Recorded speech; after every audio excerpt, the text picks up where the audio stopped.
Hello and welcome to another edition of Video Games to the Max. I'm your host Sean Garmer, and here with me as usual, Mark And the cat. and Valo the cat as well is there. So, At least until he gets uh, annoyed and tries to scratch me and run off. too bad we can't have the cat, Voice his opinion. voice his opinion on things. But either way, we are going to have another episode today talking about. Well, I'm finally going to talk about a game. EA College Football 25 is out. I've had it for about almost a week, and I'll give some major thoughts on it. We also got some things with a lot of Xbox stuff. Ironically, I'm playing the game on Xbox, but a lot of Xbox stuff that's either has to do with Xbox outside of the actual system, has to do with the system, has to do with two of their TV shows, one bad news, one good news. I guess maybe both of them good news for some people because a lot of people didn't like that show, and some other things to talk about as well that are kind of more entertainment related. As this wasn't a huge news week, more gaming related week. Unfortunately, I didn't get to play the other two games that I wanted to play, but we'll talk about all that stuff and more right after this.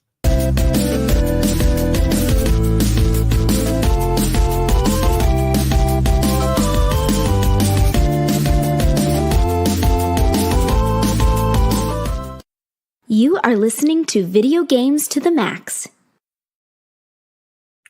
All right. And well, just so we can get this out of the way here, a little bit of housekeeping. If you want to watch us live, which at the moment you can only do on W2 Network's Facebook, Twitch, or on the YouTube channel, which most of you are subscribed to that watch us. If you aren't subscribed, you should definitely go do so, as if you subscribe to the YouTube channel, you don't only get what we do here with Video Games to the Max, you get some other cool stuff. Like if you like anime, you get an entire show that's dedicated to all the new anime that comes out, and they review a lot of it. So definitely go check that out at Otaku Cafe. And of course, the Rollichin Broadcasting folks, they have their slew of shows they do throughout the week, most of it entertainment related with like the newest TV shows or movies. Definitely need to go check them out as well. They just did they did a on trial of Twister because the new Twisters movie just came out.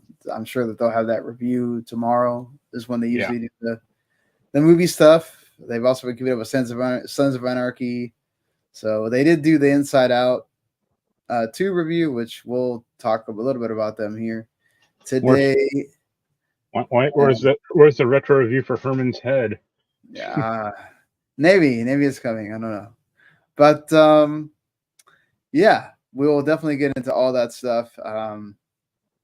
Plus, Microsoft was in the news because an outside company caused their whole network to like break down and affected my job as well. So that was interesting. That's a lot of doctors' offices, hospitals, stuff not working, which was great for us as far as giving us more workload. But and I also affected EA's College Football 25, which I guess I'll just go ahead and talk about to start off here, because that disabled the EA servers for like a day, and then they realized that they had a bug which caused if you use the team builder thing, which actually didn't show up until like Thursday night almost, to do Dynasty or anything like that.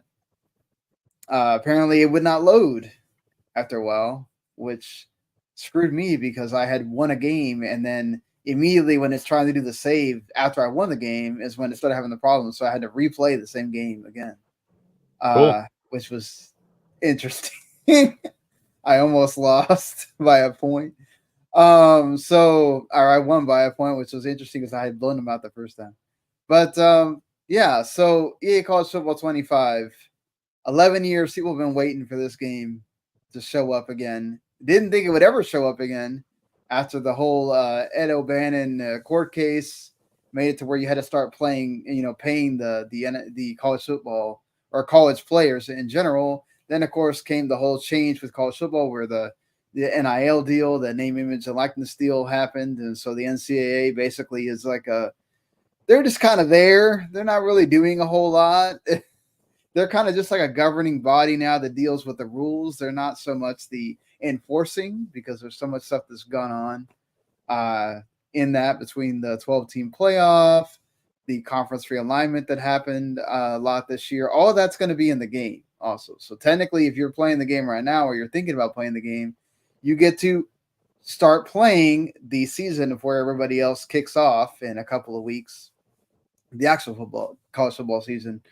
You'll get to play with the new conferences. You get to use the 12-team playoff, see how that goes. It's an interesting kind of thing for this game to kind of be the debut of all that stuff.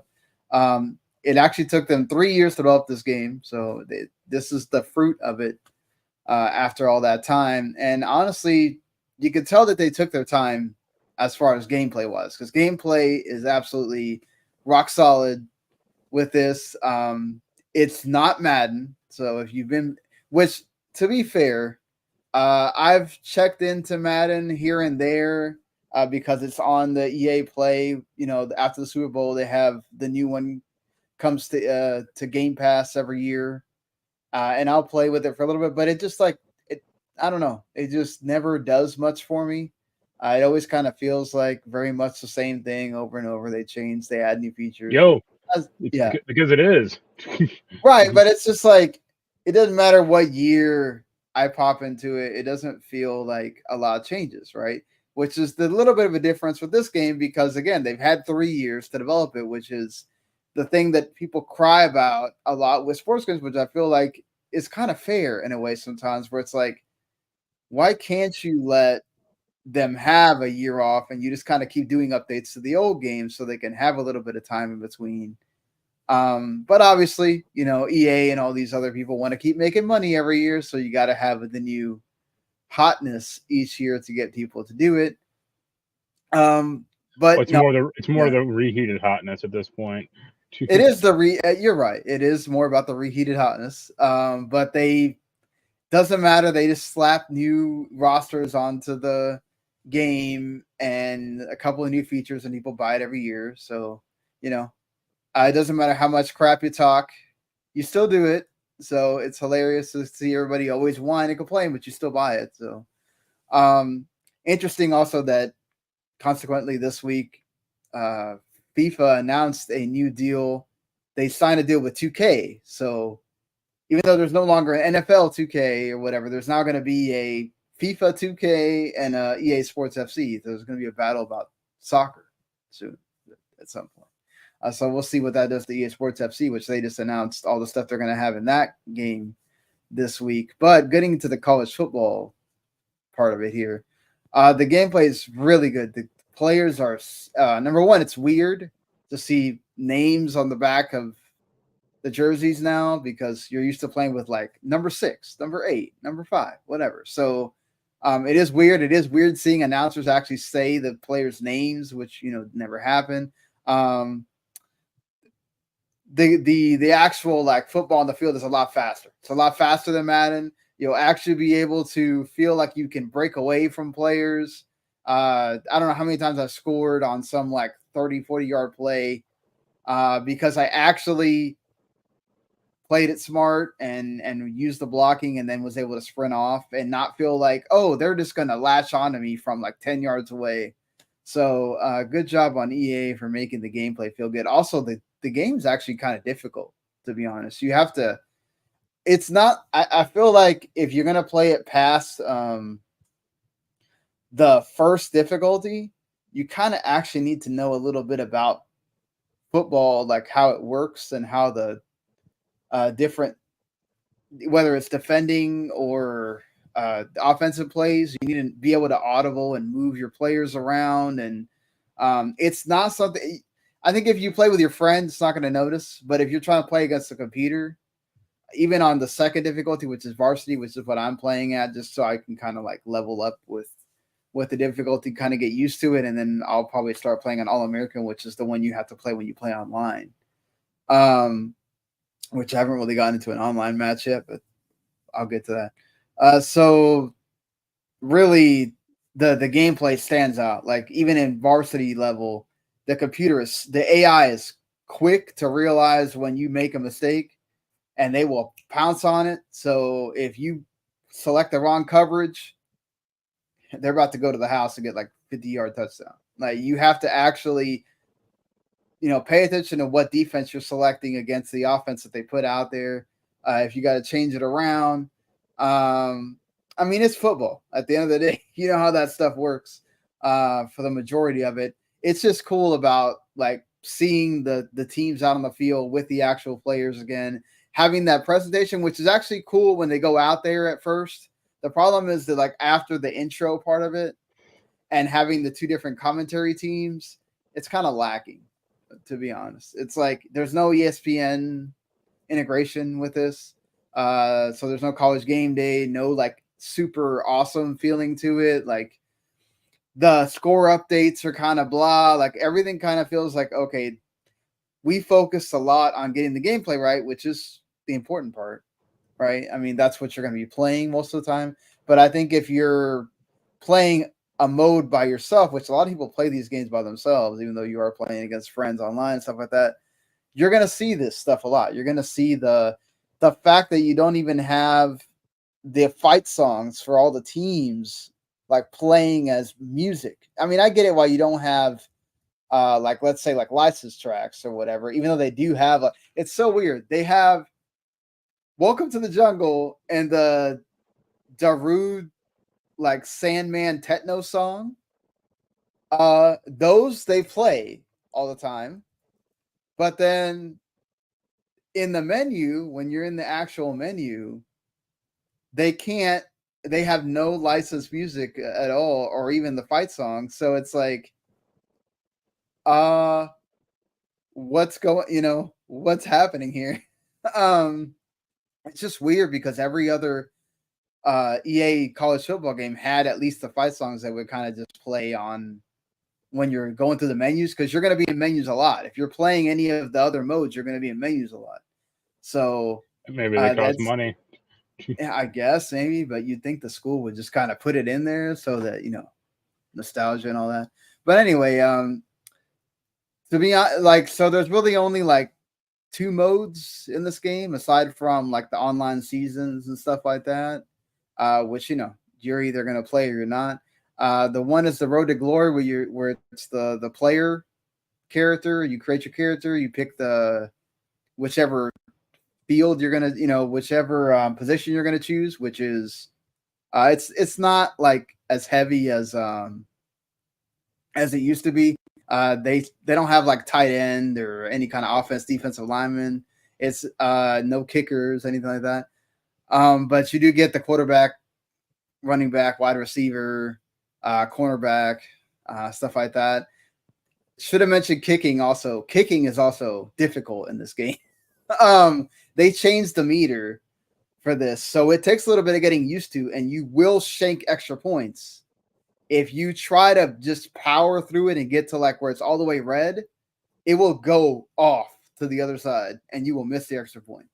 And I almost lost the game because I missed an extra point. So they matter. And field goals, dude, forget about it. It's going to take a while for you to get a grasp of this thing because they really do factor in like the wind and all the other stuff. So if you're trying to like move the arrow, it bounces back and forth against you. So you're like trying to figure out, if I'm on like a corner, how far do I have to like move it to kick it? And I don't know how. I think I've only hit like 2 field goals because that's not the easiest to figure out, quite frankly. But you can always do 2-point conversion or just try to figure it out. But it takes some practice to be sure. So you might want to get that figured out before you get into a game that you really need the field goal, and then you miss and cause you to lose. But the Road to Glory stuff is fun. I created my own character, made him a running back. If you select anything but the 5-star, which you can choose between 5-star and 2 stars, start out with, you're going to be sitting a lot, watching. You won't watch it; you'll just simulate through. So, And then, eventually when you do get on the field, something happens, you get right off again. And they do let you go and decide whether you're going to study or you're going to go do stuff with your teammates or do other things. Depending on what you do, that kind of then enforces whether you get more points with your coach or he trusts you less or whatever. There's different things there that you can do. It's not as deep as it has been in the past, like with NCAA 14. But a lot of this game kind of feels like they wanted to make sure they got the gameplay right so you could play online with your friends and do all that. And the rest of the stuff was kind of like, okay, let's do enough to kind of say that we can put the game out. And then, hey, we got years to iterate on this, right? Because after this is going to be a yearly game. So they don't have to do as much constructing. It's just making the modes better and adding more stuff to it. Dynasty, where people are probably going to spend most of their time, where I spent most of my time. The recruiting has been improved a lot from 14. I recently started playing 14 a little bit, before this game came out. I got the code on Tuesday, and I've had it since then. You could actually pay, which 2.2 million people did pay the $100 to be able to play that thing early. And I think they said they had like 700,000 people playing on day one, which is ridiculous. So they've already made their money back on what they invested in that game. Before anybody bought it at launch, they didn't pay for the package to get it. They already got their money back. It's ridiculous. Randy mentions that Mo Bamba is stuck in his head now because it plays all the time. Yes, it's very true. So that being said, Dynasty is really good as far as like recruiting. It's a lot harder. You are going to lose recruits. You can't be I use my team builder school. So depending on what school you replace, because now you can't just add teams to the Dynasty mode anymore. You have to replace a team. So I replaced one of the new teams, I think Sam Houston State or something. So it could be in Texas because I made it based off of the same city where I went to school at University of North Texas. So they could be like rivals or whatever, stuff you make up in your head. So they're in the same conference and all that stuff. And then, of course, my recruiting is not going to be as awesome as if I played when I started. I played a little bit as Arkansas just to know the difference. You get way more recruiting hours when you're a big SEC school as compared to a smaller school. And you're going to be fighting against those same schools. So there's different things you have to kind of go into, like their pipeline. You have a created coach, so wherever the coach is from. You also have you have defensive and offensive coordinators that all have these skill trees that you have to build up as well. And you don't get to control the offensive defensive coordinator skill trees, only yours. So you kind of got to deal with it the first year, but after the first year, you can hire and fire those coaches.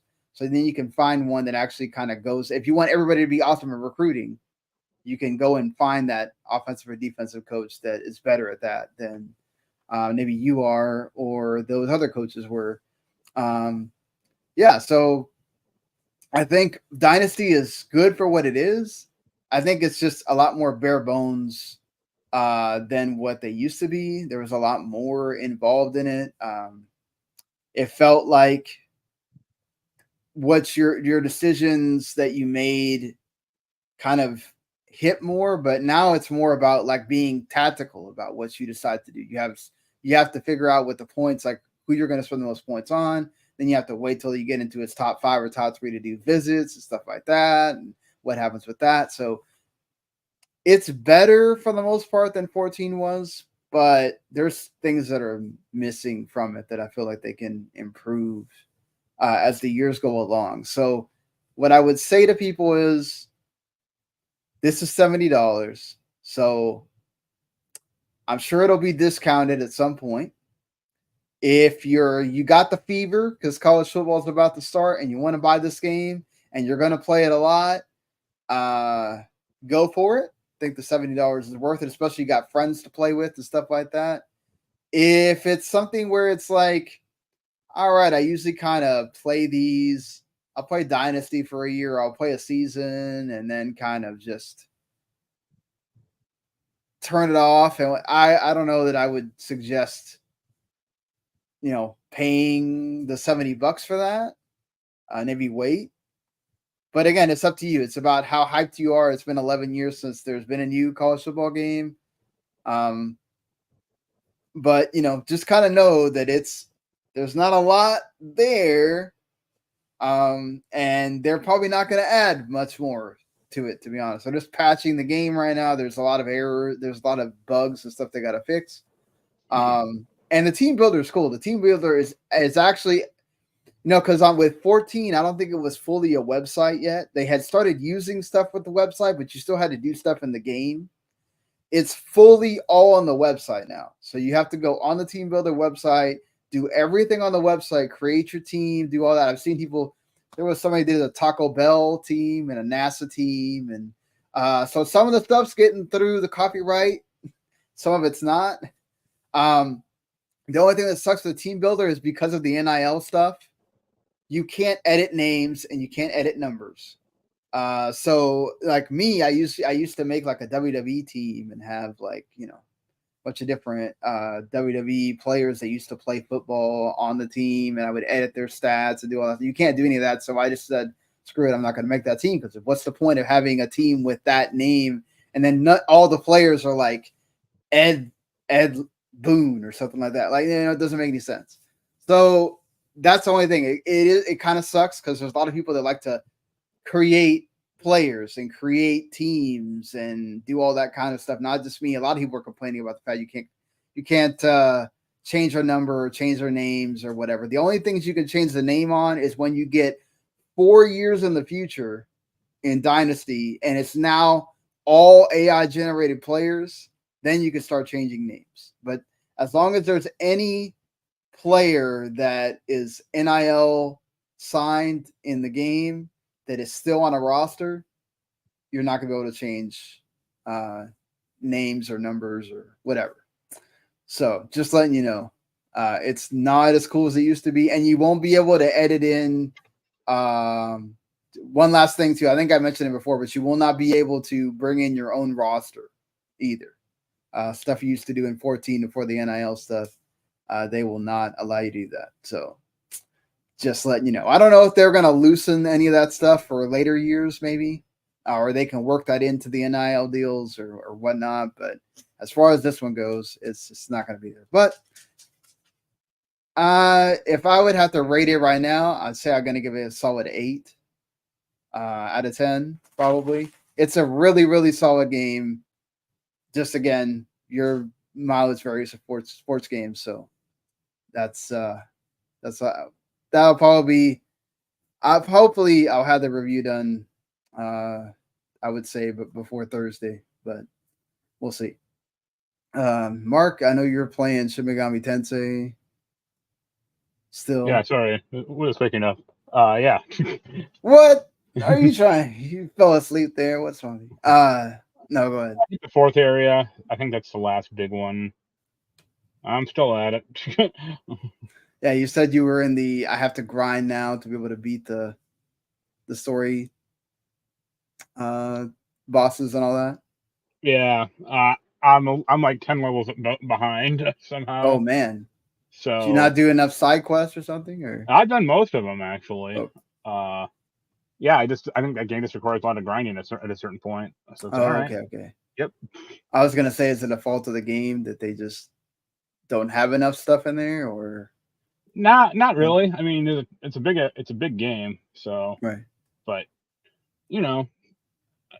I guess I didn't slack off, but I just wasn't keeping quite up because it's not like I didn't get like hard like by like a main boss the previous boss. I just did it. So I thought, like, I'm level 50 to 58, and it's like, yo, the next boss I got to face is level 72. That's a big jump. Oh my god, yeah, for real. That's crazy. So big jump. Yeah, had to grind for a while, but that'll be fun. All right. Well, I guess that does it for us talking about games we played for this week. I guess let's get into the news, which again should mention most of it is Xbox related. Didn't trust me, I don't mean for this to happen. It just seems to happen that way. It's mostly Xbox related. So basically, right, kind of like the next day after we did the episode last week where we talked about the new Xbox Game Pass stuff, the FTC hit back at Microsoft saying that Xbox Game Pass standard is degrading the service. And this is the kind of thing that they warned the governing bodies about, or well, they basically had the court case over, was the fact that this deal with Activision Blizzard would then degrade everything and make this happen. Microsoft hit back saying that this is not degrading Xbox Game Pass because technically you didn't have multiplayer included in it, which I did say that they did need to have a tier that included multiplayer and at least the back catalog, if not everything in one that wasn't Ultimate, that's just for the console. They kind of did that, but then they basically bumped up to where now you got to bump up again to play the day one games. And Xbox is basically saying that, look, to be fair, they're not lying about this. The only thing the FTC ever seemed to care about was, is Call of Duty going to go somewhere? Is Call of Duty going to be exclusive? And Microsoft basically tells them, yo, don't sit there and try to move the goalpost now and say that you cared about this. All you ever brought up was the fact that Call of Duty was going to be not exclusive, or it was going to be exclusive and that it wasn't going to go to all these people, and you were allowing them to not play Call of Duty. And in fact, Call of Duty is going to be on Game Pass. So how is that, degrading the service when you're actually putting more high quality games on there? Look, this is all, legal speak or whatever. We talked about however you feel about the price increase and what they did to the Xbox console thing. Don't think we need to rehash that necessarily, but do you think FTC has a point here? Do you think that they might actually throw a wrench in this whole thing, or is this just going to get thrown out equally the same? I think it's thrown out, but I think they do have kind of a point that the service is, getting worse. Yeah, I don't think you can. But yeah, go ahead. I was gonna say the thing is though, like it's not, required. If you buy an Xbox, you don't have to get Game Pass or get that crap. So it's, if you're gonna play multiplayer, you kind of do, but you always had to buy it. So yeah, that's the thing, right? Is you have to buy Xbox Game Pass Core now, which you get 25 free games with it as well, just to have online. But all the consoles have that now. Even Nintendo does. If you want to play online with other people, you gotta have their Switch Online thing. Sony, same thing, right? You can't even, not to bring it back to this too long, but you cannot even use Team Builder where you download you can't use the team in a Dynasty or anything outside of Play Now if you don't have PS Plus, actually. So, or Xbox Live or Game Pass Core or whatever. So that's how much you have to have these online components. So either way, you got to pay the $10 a month or $11 a month or whatever. Yeah. It's up to you if you want to pay more for other stuff that you don't have to have, because you can buy Call of Duty, you can buy whatever game you want to have on your Xbox without having to have that thing. And I think that's where the FTC will lose out, because even that beta that we talked about last week, that's going to come to everything at the same time. So It's not like, we gated Call of Duty behind having Game Pass and nobody else gets this, like Sony did with Concord, right? You had to either pre-order Concord or you had PlayStation Plus. You could then get in the Concord beta. Now I think they made it open for everybody. Yeah, because they're like dying to have players. But yeah, the 2,500 players on Steam. Yeah, and they're still doing terrible. I feel bad for the devs for that game. That game is going to absolutely be bomb. But we'll talk about that. Start polishing those resumes. I hope it doesn't have to lead to anybody losing their jobs. That just means like it's not gonna do great. We'll talk about that in a little bit. There's a story kind of related to that. But yeah, I mean, look, this is just FTC trying to pull on anything they possibly can to kind of delay this, but I don't think they're probably still going to be stuck in a legal battle by the time Call of Duty comes out to that thing. And by then, I don't think it will matter. So, I mean, the danger really is that like Microsoft just says, Call of Duty's on Game Pass and that's it. Yeah, but I don't think that can't happen now because it's not Call of Duty, deal. like, a smaller game or, Right. I could see that, right? Like they could say, but I don't think they would. Like they want to make money off of you buying the game. So I just don't think Game Pass makes enough for them to ever remove, ever making it like an actual streaming service where the only thing you can get on Xbox is Game Pass and that's it. Like I don't mean, think they're already throwing like physical game sales away. Like I could see that very much happening. But that's because everything's going digital. I mean, but there's still a large swath of people that would want physical games. Oh, I agree with you. I don't think physical games need to go away. I'm saying that, to be honest, I mean, I don't buy physical games. I know you do for the retro stuff. I do in general. I mean, it all depends on the price. Right. But I mean, if the stuff you have now is digital because of code. But if it's someone in like Tennessee or something that, has no like shaky internet, then they're screwed. And like yesterday, I saw a physical copy of Prince of Persia: The Last Crown for $25, and I was like, if it was 20, I'd buy it. But yeah, still hasn't hit that threshold. Whichever one hits that threshold first, I'll buy, physical or digital. Right. Which most of the time it's physical because digital, it takes them longer to get to that point. Yeah. Because they can do more sales with that. It is what it is. I agree with you there. But again, it's not like we haven't seen that the whole movement is towards digital for everything. So I just don't think that Game Pass will ever make enough money regardless of how much they charge, because it's going to get to a point where Game Pass cannot charge. I don't think Game Pass can get to like $30 or $40. Don't worry, the 800% growth they expected what was going to happen every month, that'll kick in any day now. Yeah, we'll see. But I just don't think that they could legitimately get to 30. Or they could if they want to, right? Obviously, they can price whatever they want. It's their service, but I think once you get past the $20 that it's at now, I think you're going to start getting a lot of diminishing returns with people just opting to not subscribe at all.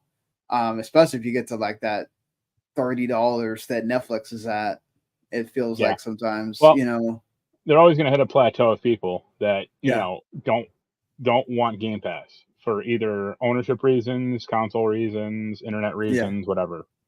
And Phil going like, oh, there's 700 million gamers out there or whatever. It's like, yeah, but you're not going to reach all those 700 million, like, or whatever the hell he said, 2 billion or whatever the fuck number he said. I mean, maybe, especially without the mobile component, like if they can get the mobile games in there at some point or whatever they do with the mobile store, maybe that will get more people in.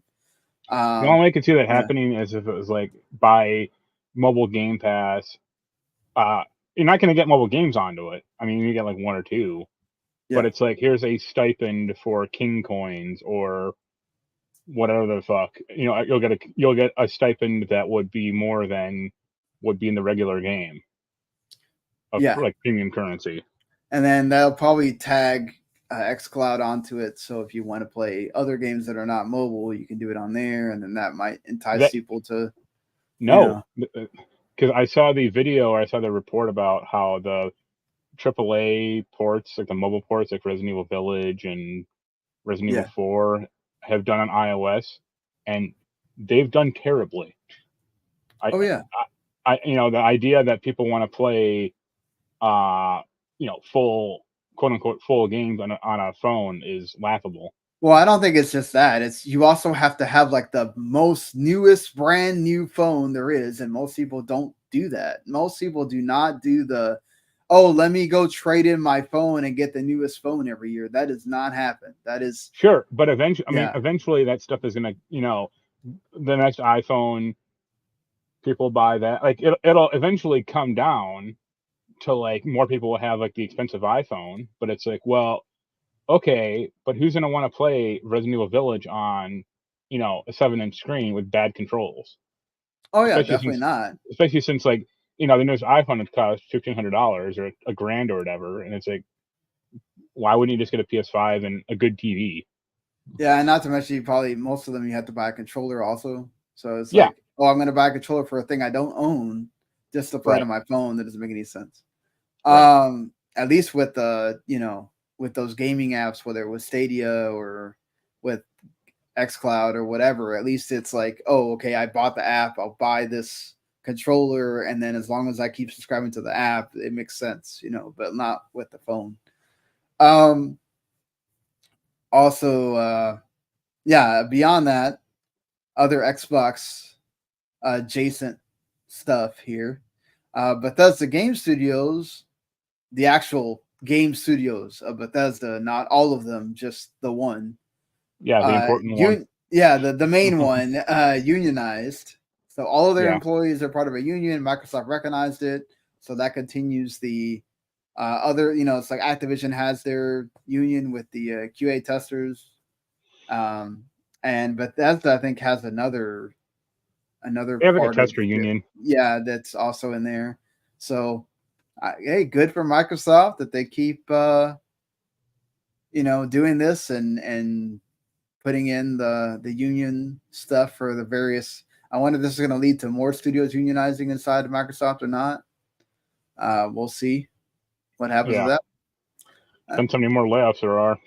Yeah, I mean, hopefully it doesn't lead to that, but we'll see.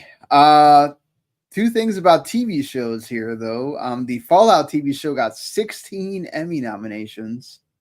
Yep. Freaking ridiculous on that front. I was kind of surprised that. I'm glad Walton Goggins got a nomination for, I think, Best Supporting Actor.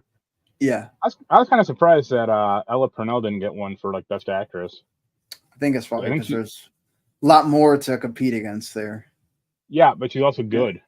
So I agree, but remember that you're also competing against, like, Apple has a bunch of shows that are good and all the other So I PlayStation has a new, because I had unsubscribed for a while because they raised their price from like $7 to $10 or whatever. So I unsubscribed from Apple, but if you have PS Plus, they have a new thing where you can get 3 months for free.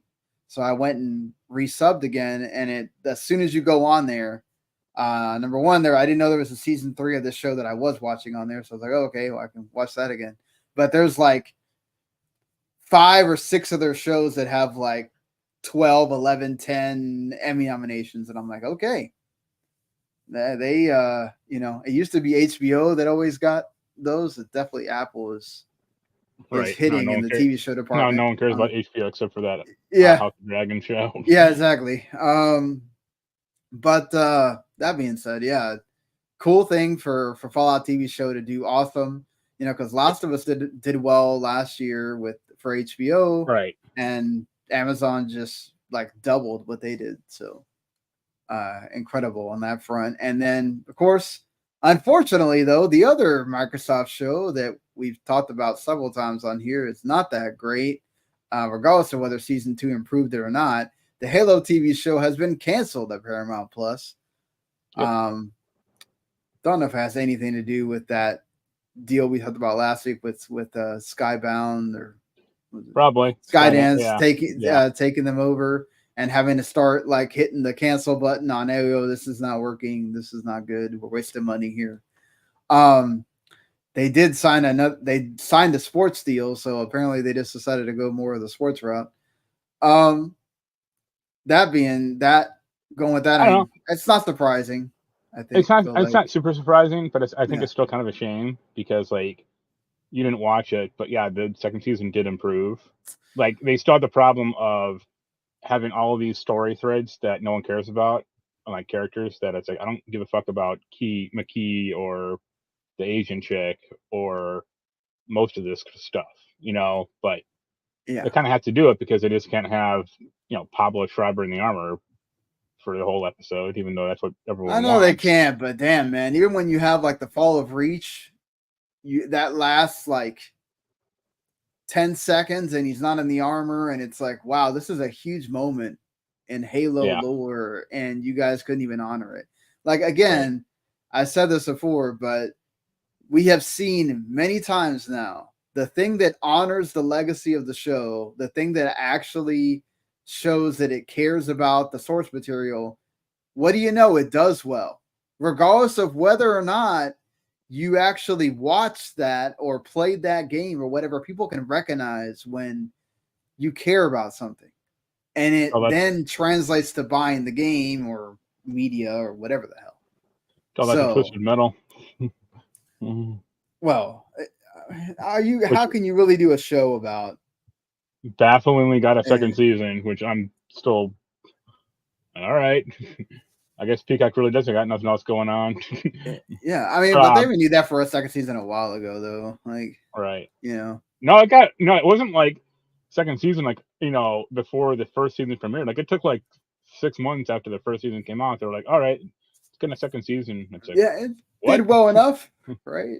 Yeah. I don't. So, I mean, yes, respecting like the source material is good, but most shows don't do, or most shows and especially movies don't do that. I think like Fallout has shown a good example though of like setting it in the world and having like its own story can also be fine, but it's still like the respect of the material itself. Yeah. I agree. I mean, the show also has, like you said, has to be good, and there's parts of it that really weren't. And I think a lot of people got turned off by season 1 and said, just screw it. I'm not gonna even give season 2 a chance. And right. That old saying of first impressions matter. That never goes away. Doesn't matter. Yeah. Whether it's streaming or regular TV. I got to feel. Well, that's why like what happened with The Witcher. Like the first season was great, and then it went down and down, and now dude is gone, and now it's over. Right? Yeah. Now it's like, forget it. Yeah. So, I mean, people just don't realize like how much it is a big deal when you actually have a season 2 that's just as awesome as season 1. Yeah. Like that's rare now. I feel like. I mean, I know you don't watch it, but that Star Trek Prodigy show, like that had actually market improvement in season 2. Yeah, I mean the Bear also had an amazing season 2. To the point where it's like, season 3, I don't know. Yeah, so, I've heard a hit or miss season 3. It just feels like season 3 just kind of like everybody meanders and isn't going to go anywhere. I've heard it's a lot of wheel spinning. So it's like great. So it sounds like season 4, y'all better like get going, or I don't know if there's going to be a season 5, but right. We'll see. That's going to take a while for them to do, but another issue with Xbox, aside from external media that they're just kind of now getting a grasp on. I feel like I wonder what would happen if Halo TV show was being made like after the success of Fallout TV show, and like knowing what it took, instead of Halo TV show was given to Paramount because they were just desperate for anybody to freaking help them get that out of the like weeds that it was in, and it wasn't ever going anywhere. Well, here's the thing: the Halo TV show season 2 ended with Master Chief on Halo. Yeah. So, and they said they're going to try to shop it around other services or other whatever to continue it on. If Netflix somehow picked it up or Amazon or whatever, what they should immediately do is Poochie all the rest of the cast or characters except for Halsey, and that's it. Yeah, we'll see. And Cortana, obviously, but right. And they killed off. They killed off what's his name, Anderson, in season 2, like the sergeant or captain. Yeah, the sergeant. Or Keys, sorry. Sergeant Keys. Replace him and go. Here's Keys' little brother. His name is Keys. Yeah, I guess we could do that. Yeah. Another issue that Xbox keeps having is games skipping their console. Especially, it seems like as of late fighting games. Even though, again, this may not be their fault. This could be that whole MT stuff that's happening with Capcom. But Capcom versus SNK, SVC, which is a game that came out originally in arcades in 2003. Then it was ported over to the PS2 and Xbox. It's now being ported to everything but Xbox, as it's going to be on PC, Nintendo Switch, and PS4, but not Xbox One. Yeah. So the MT framework thing is a lie, because it's like the Xbox has shown that it can play backward compatible games.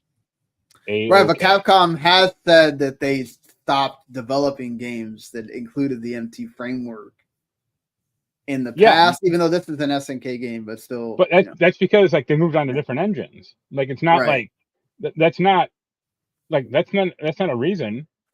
It's like, after 5 years of developing MT framework games, you go into something else. But it's like, the Xbox Series X and presumably S can run MT framework games, no problem. Yeah. It's just they don't, But I guess like for them to redo that game on the MT framework again, I guess, I don't know, cost resources that they don't want to invest in. Again, that could just be them being nice, right? They don't want to just outright go, oh yeah, we just don't want to put that thing on Xbox. They should just say that. They should just say screw it. But no, because that they still want to do Xbox games when it behooves them, right? Like the newest Resident Evil or a game that they know is going to sell well, right? So they don't want to put Xbox out the pasture completely, because there's still, deals and things that they have to honor on that side. They have to be nice, just like Microsoft, I'm sure, has other things they want to say about Japanese companies or other companies that don't want to work with them. And they can't. If they said like, hey, we're not putting this out because the audience isn't there, that'd actually be fine. But I don't think that's wrong. This, idea of like, MT framework doesn't work correctly on Xbox, it's like, that's a lie. Like, or if they said like, hey, the Xbox isn't selling, I mean, that's true, but it would hurt the relationship. So if they just said like, hey, the fighting game audience isn't on this specific platform, all right. Because except for Killer Instinct, like Xbox has never been like a super fighting machine. Well, I mean, when the 360 was the lead. No, even like PS3, Evo had like PS3s. Yeah, they did a lot more with like the original Xbox. Like, there was an original Marvel's Capcom 2 fighting. Well, that's just support. Yeah, it was support, but if they didn't have to put it on Xbox, they did. Right. I'm just saying that if it feels like you either get supported the whole time, or ever since like Xbox One when they killed a lot of their support, people just haven't come back to it. But again, it's like Capcom they have been kind of weird. Like it's just like Square Enix, right? Square Enix has put some things on Xbox, some things they don't, whether it's because of Sony making deals or because they don't think it'll sell. Or I don't know. Like, it's like, I don't know why you would, like, you're going to tell me that Saga game was going to sell a buttload on Xbox? Probably not. Right. But you put it out on there. The new Visions of Mana is going to be on there, but not. I mean, in those cases, it might just be like a test case to see like how much will it sell, right? Especially if it's not like a ton of work or a ton of effort to put it on there. Yeah, if it sells more than 10 copies, I'm sure they'd probably be happy. But it's like Capcom still puts Monster Hunter out on Xbox. Yeah, but that's because that's a big game and that'll sell. Yeah, I'm just saying, like, both of those companies are bad about, we're gonna put some things on there and some things not. Right. And you have this fight all the time, and it's like, the Xbox only gamer gets mad, and they should be upset. But you know what? To be fair, that's Xbox's fault. It's not theirs. Because you have to kind of see the forest through the trees sometimes. When you start that service and you get everybody used to Game Pass, there's going to be a lot of things that people are going to just expect. They just expect that so many things are going to be on that thing and they're not. And then they go, oh, I'm not buying it. So It is what it is. It's just like a lot of people will not go to the theater and spend a bunch of money on just random movies. Why? Because they're probably going to show up on some kind of service. Right. So just wait long enough. Something else, not Xbox related for once on here for this episode. Something that is kind of related to what Mark was talking about previously with Concord is Warframe CEO actually had something I kind of found interesting that I wonder if maybe might be true for some and not for others. But he talks about how big publishers are kind of just, if the live service game doesn't do well from the beginning, they give up on it. They don't give it the time to see if it'll gain ground and wait for that first, expansion pack or the wait for the, big drop of content or whatever before they give up on it. It's like immediately that's it. Right. Or you start winding it down like Suicide Squad, right? That thing was already given away for free as part of Prime Gaming during the Prime Day thing. That's how much Warner Brothers just gave up on that thing. Right. And then moved a bunch of those people, the developers, over to making a director's cut of Hogwarts Legacy, a game that's already been out for a year and a half now. That tells you everything you need to know about that game. But he brings up a point that, like, you want to bring up Knockout City, Crossfire X, Babylon's Fall, Anthem, whatever failure of a live service game you want to bring out. He says that basically, the beginning is make or break. If you don't do well, you have all these developers put years of life into iterating on those systems and building the tech and starting a community, operating costs and all that stuff. And then they eject too soon. They go away. Because Warframe was kind of like that, right? It wasn't huge to start, and then it kind of gained fans as it went on. Right. My two counterpoints to that reasoning would be Ubisoft does that a lot, where Rainbow Six Siege was kind of a hit when it came out, but like For Honor wasn't. Right. And that is still going on. And it ain't the biggest hit in the world, but apparently it's making enough money that the development's still going on, or like The Division 2 or Trackmania.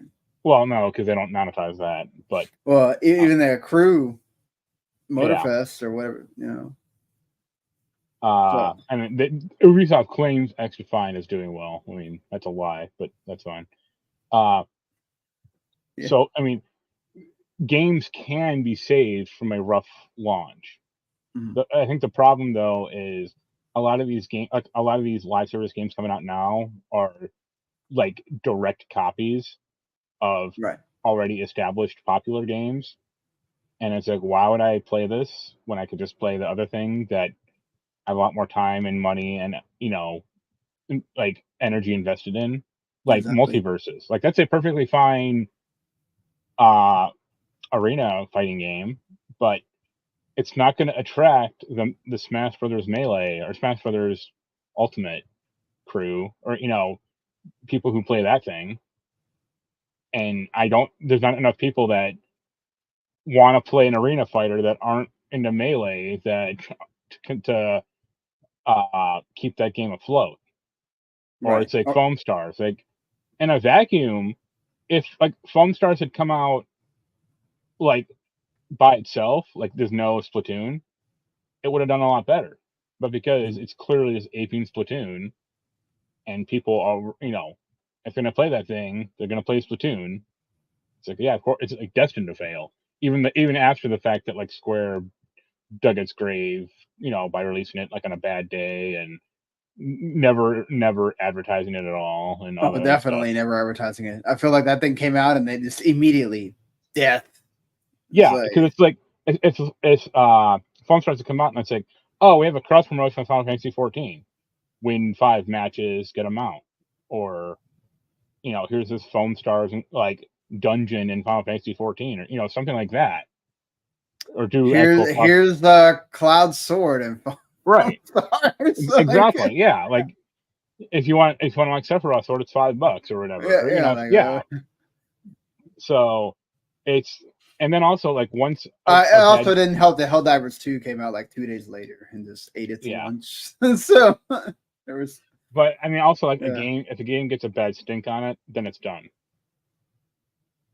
Yeah, I mean, look, I think there's use cases for all this stuff, right? Like you just said, Foam Stars is a great point of, yo, man, you guys just did not see it. You guys didn't see Helldivers 2 being amazing, right? Right.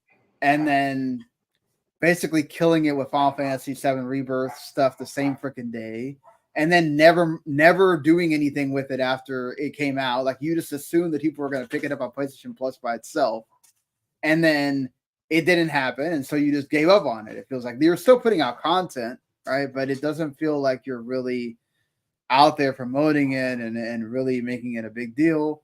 Then you get things like Among Us, it just kind of comes up out of nowhere. They kept going with that game and it became popular, right? And so then Among Us had a interesting idea, or even like Rocket League or Fall Guys. Like they're all like unique ideas, or at least a unique spin on something.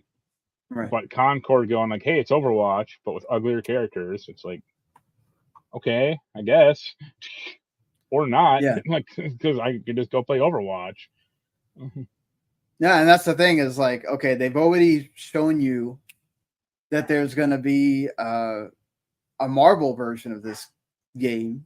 Like, in a few weeks or whatever, there's going to be a beta for that. And they show those games on the same damn press conference, which is like hysterical. Yeah, you gave Concord the huge glow up or whatever, showing stuff in the game that people are not really going to be able to experience that much because that game is not really about that. Right. Again, not to mention you're basically taking Guardians of the Galaxy and just putting it into a different thing, and it's so obvious. Right. Yeah. Right? And then okay, Marvel Rivals gets shown on the same press conference, and it's like, wait, isn't that the same game? It's like, it's okay, well, but yeah. Well, I'm gonna play that because it's already got Marvel on it. Like, it has characters I care about, even though it's probably inevitably going to be a worse playing game, and it'll also fail. Probably, unfortunately, but it is what it is. Like they released so many of these. Like in Babylon's Falls case, that game was just bad. Yeah. Right. That was like the bad team at Platinum Games, not the good team. Yeah, that game was just bad, and unfortunately, when you release a bad game, that's what happens. Knockout City, that just sucked because that game had a following. It just eventually kind of petered out because people kind of got tired of it. They didn't release content fast enough, and then EA themselves kind of just said, okay, well, we're going to let you make an offline mode for it, but that's kind of it. I mean, a sad version of also like Rumbleverse. Yeah, Rumbleverse was big for a while. Yeah. What they should honestly do is bring that back, sell to AEW, and then go, here you go. Yeah. Brawlhalla is another one that's like that thing's still around, and it's been around for a while. Like, there's just always stories with all these things. Like, I do think he has a point about there are some people that they do eject too soon or whatnot, but I think it's just like there's just so many of these, man. And there's only so many hours in a day that people have to go from the old faithful, whether that's PUBG or Fortnite or whatever sports game you're playing, whatever, Call of Duty, whatever, to then, they even have mobile versions of a lot of these games that people spend their time into. It's like, to then go in and try to play this new game is like, okay, what even if you go and make a free to play, it's like, I wonder if, it feels like MiHoYo is doing amazing with all three of these games. Like they're doing a good job of diversifying them, right? Like at least they have a different premise each time. So you're not playing the same game just with different characters. Now you're playing, you want to play the Breath of the Wild game? There's Genshin Impact. You want to play the JRPG? There's Honkai Star Rail. You want to play the art action RPG? There's Endless Zone Zero. So like you gotta like find the niche or hit the thing that's different, and that's the issue. I'd love to know how well Ever Crisis is doing for Square Enix, because they just released like Chapter 7, I think a couple of days ago or something. And I was like, I really got to know how long is that thing going to stay around? Like, is it doing well enough to where they really do have like a platform for this thing to keep going all the way through Final Fantasy 7? Or is like, going to get to a point where they just go, hey, guess what? It's not making enough money for us to, keep doing with this. Right. But yeah, I just, if everybody waits to the longest period, it might get to the point where you're talking about like a studio closing or a lot of people losing their jobs because you can't pivot to something else by the time you've lost so much money. So I guess it is good that some of these people, a lot of the people at Rocksteady, or I don't know how many of them, were able to go and work on another game and still have a job. And it's not like we're talking half or something, yeah. But it sucks that, like, a lot, if this fails, it just means a lot of these people are out of jobs, and it's not good. You brought up Multiverses. Warner Brothers, I guess, likes what Multiverses is doing well enough to acquire player first games. Yeah, it'll make it. I saw that news today, and I was like, my response was, yeah, but it'll make it easier for them to shut them down in 2 months. I would imagine if you're spending the money to buy them, you have a plan to release this for a while. Tell that to that Batgirl movie, or to that Acme Wile E. Coyote versus Acme movie. Well, I wonder if this has anything to do with the fact that now there's a lot of talk about Warner Brothers splitting their merger again. That they're going to, which is also probably why we saw the big, they're going to match Amazon's deal for the NBA rights. I'd imagine if they were going to stay together and Zaslav was still the head of both of them, that wouldn't be happening, because he was pretty intent on the fact that they were not going to spend that kind of money. So yeah, he's also talking about selling assets and things like that. So I don't know if that's to make it easier to sell, like you mentioned. You have the developer, so hey, here's the developer. I don't know what they would do, because they wouldn't get the rights to having all the licenses or whatever, but I guess there's a framework for the game. I hope not. I hope it means the game's going to stick around for a while, because, again, don't want people losing jobs. But it's doing fine. I mean, what, the new version of Multiverses just launched. You got the new season and all that stuff. So we'll see how it goes. I don't think it's going to get to the heights of the blow up it did initially, and they took it off. But we'll see how that goes. Unfortunately, it could just be another one of those live service game failure kind of things. And I mean, in the past, this is Steam. There's Steam charts, but in the past 24 hours, about 5,000 people have played it, and that's not great. No, not. I mean, I don't know about like console, but even if it was somehow, quadruple that or something, it's like that's still not a great, for this live service thing that you're trying to promote. Yeah. Don't know how they're going to make that work. I don't know if that means they're going to spin this stuff off along with Max and the movie studio and make it to where that's not burdened by all the freaking debt they have or whatever. I don't know, but I guess good for them in a way. Yeah. We'll see if anything comes out of it. Also, Nintendo apparently, I guess the thing I took from this is I wonder if this means that the Joy-Cons and stuff are going to be backwards compatible. Because why in the world would you release a charging stand for the Joy-Con 7 years after the thing launches? Right? Like, it makes no sense. When you know nobody's going to, once you announce the Switch 2, then the Switch 1 sales are going to go down, way down. So. Yeah, but didn't they say that it was already kind of had the same form factor and the same? Yeah, it has similar form factor, but the Joy-Cons might be a little bit different. Yeah. I wonder if they're going to do, where it's going to work out where you are going to be able to use your old Joy-Cons. You just, maybe that's kind of like a PlayStation situation where you can use those to play the old games, but maybe they won't work for the new games. Yeah.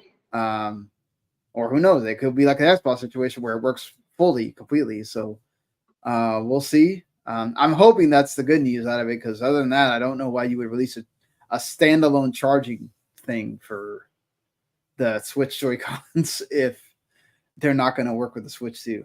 But yeah, we shall see.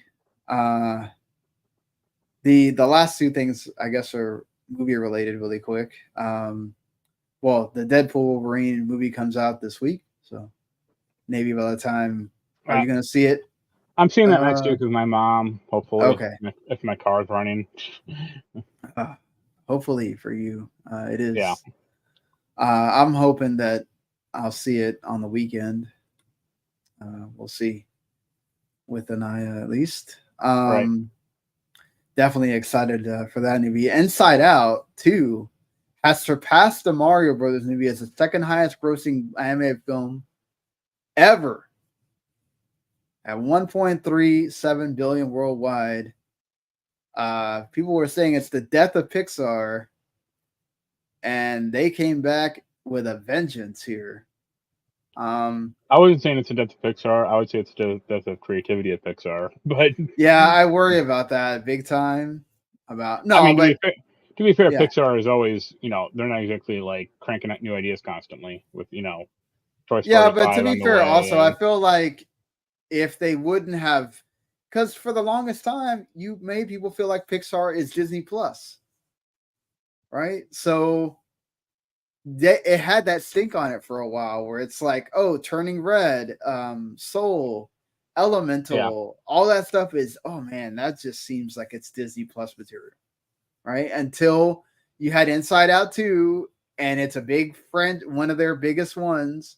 And oh, what do you know? You add in things that make like anxiety and depression and stuff that are big with this generation, especially millennials and Gen Z.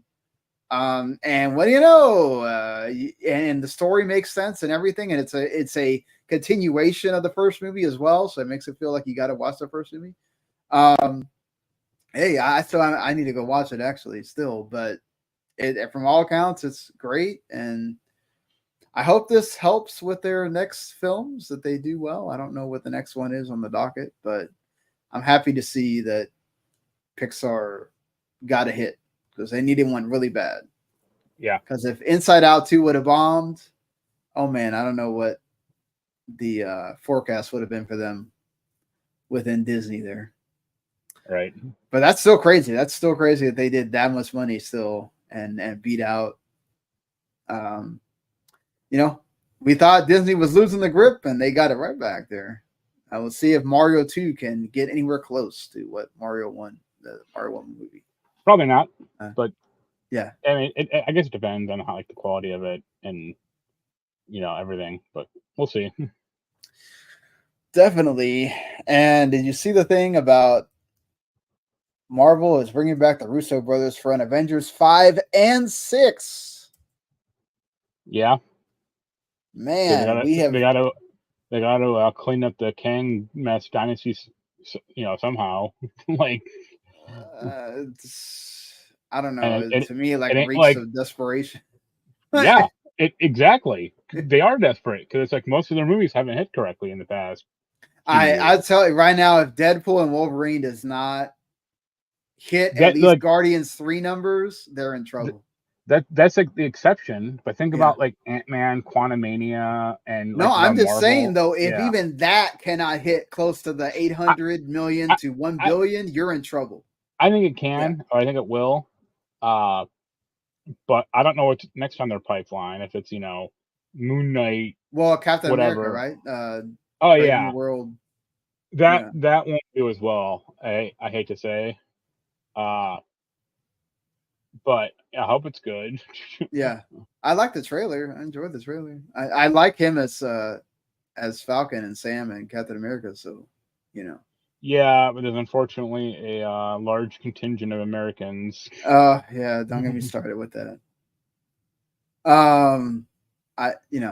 People need to just get over. I was watching a movie review, or someone reviewing a movie I like called Equilibrium. That's like a 20-year-old movie. Yeah, and the guy was like, "Oh, it has a really great a mostly great cast." And when he said mostly, Tay Diggs popped up. He was showing a clip of him, and I was like, "Yeah, why am I not surprised this right-wing reviewer didn't like the one black guy in this movie?" Ridiculous, bro. Yeah, absolutely stupid. Whatever, man. Yep. Whatever. So I gotta start working again here, but really quick. Upcoming games out this week. There's a World War I survival horror game that we have a review of on Last Word on Gaming called Conscript. Go check it out. That's coming out tomorrow. F1 Manager 2024 comes out tomorrow. So there's an F1 24 that EA has put out. Now, if you want to manage all your F1 people, teams and all that, you can do that. That's also coming out tomorrow. Exophobia is coming out tomorrow. That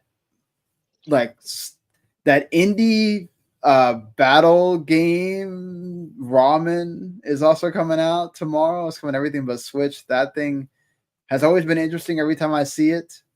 On like various indie things.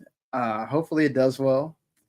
That Arranger role-playing puzzle adventure comes out on the 25th. I'm kind of interested in this thing. Don't know when I would get to it, but I've always having like a role-playing game that's like a puzzle game. That's kind of cool.